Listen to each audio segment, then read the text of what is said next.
Welcome to Farmers to Florists, the podcast serving the floral industry from seed to centerpiece. I'm Dr. Liz Fiedler Mergen, flower farmer, wedding florist, and owner of Sunny Mary Meadow, a flower farm and event venue I built in central Minnesota. This podcast makes local flowers easier to grow, easier to design with, and easier to sell. Each week, we'll talk about crop planning, recipe building, wholesale relationships, data-driven decisions, and how to build a floral business that doesn't burn you out. Yes, this podcast is a companion guide to Farmers to Florists platform at farmerstoflorist.com.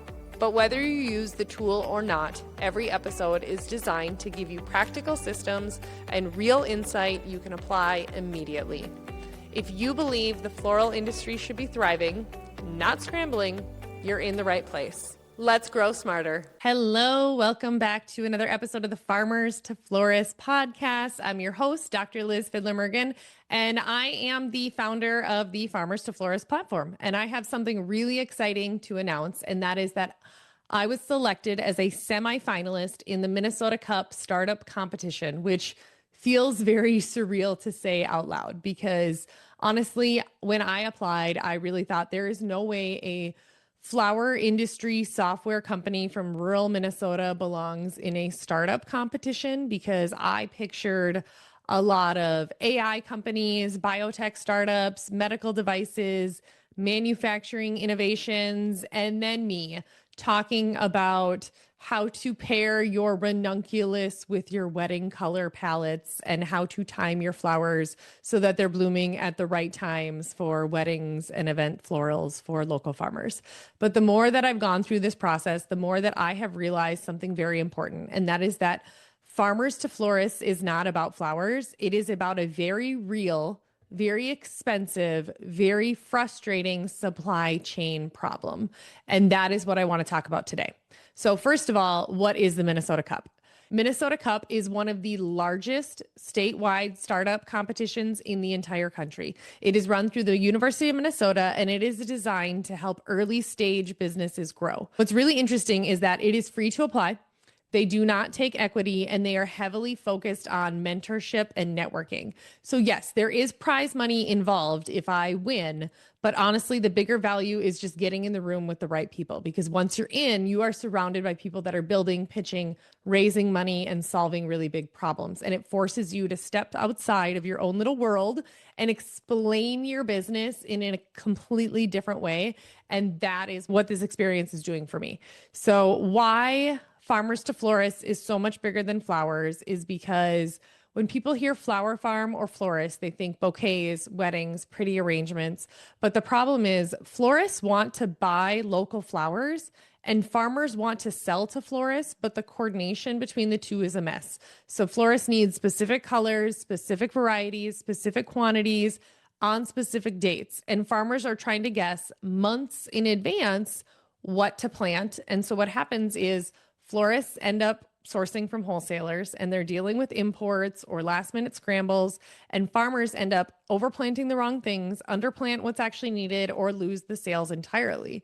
And there's just so much back and forth, texts, emails, screenshots. What do you have? What do you need? And it's so inefficient. It's so reactive, and it costs people a lot of money. So when I explain Farmers to Florists now, I don't say it's a marketplace for flowers. I say it's a planning software, it's forecasting, it's communication infrastructure. And it allows farmers to map out what will be blooming and when it will be blooming. And florists can build recipes, ingredient lists, and both sides actually align ahead of time. So instead of guessing, flowers are being grown to order, and that shift going from guessing to planning is everything. The reality of building this is that I didn't build this from a whiteboard. I built this because I was living the problem. I was running the farm. I was doing weddings. I was trying to coordinate with other florists. I was tracking things in spreadsheets. I was scrolling through text. I was trying to remember who needed what, and it was really messy. It was really, really messy. I would have the wrong colors, the wrong timing, the last minute scrambling, the missed opportunities. And I remember thinking there has to be a better way to do it, but it didn't come from tech or venture capital. And I don't have a startup background, but I'm just solving a problem I personally had. And that's something that this experience has really enforced for me is your real world experience is actually your advantage because I understand the farmer side, I understand the florist side, and I understand the customer expectations. And that is something that you cannot fake. So first of all, the things that I'm learning so far with this process with the Minnesota Cup is that I need to simplify the message. Not everyone understands flowers, but I have to explain what is the problem, who is losing money, how do you fix it? And I have to do it really quickly.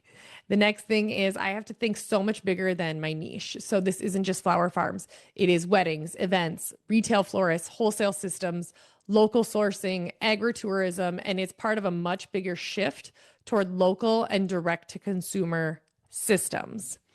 The other thing is it is solving a painful problem, not a nice to have problem, but a painful problem, something that saves time, reduces stress, increases revenue, and that's what people will pay for if I end up getting investors. And ultimately, with the Minnesota Cup, something that's with it is I am building this in public. I'm not saying that it was perfect when we launched, but I am so proud of how far it's come. Those of you that are using it, those of you that are listening to the weekly podcast, showing up to the office hours, we are really honing in on exactly what the industry needs. We are taking user feedback to heart. We are showing what's working, what's not. People want to be part of something that's growing and know that a lot of the best ideas from this platform are coming directly from the users. So if you're listening to this and you have an idea of building something or doing something cool, I just want to say apply, pitch, put yourself in a room, especially if you don't feel like, if you feel like you don't belong. I can promise you that sometimes the only thing standing between you and the next level is showing up. So whether Farmers to Florists wins the food, egg, beverage category of the Minnesota Cup or not, I already know that this process is making the business significantly stronger. It is forcing clarity. It is forcing bigger thinking. It is connecting me with people that I wouldn't have met otherwise. So if you want to follow along in the journey or you're curious about the platform, make sure you try it out. And I'm excited to keep you all updated on what the Minnesota Cup is. Thanks.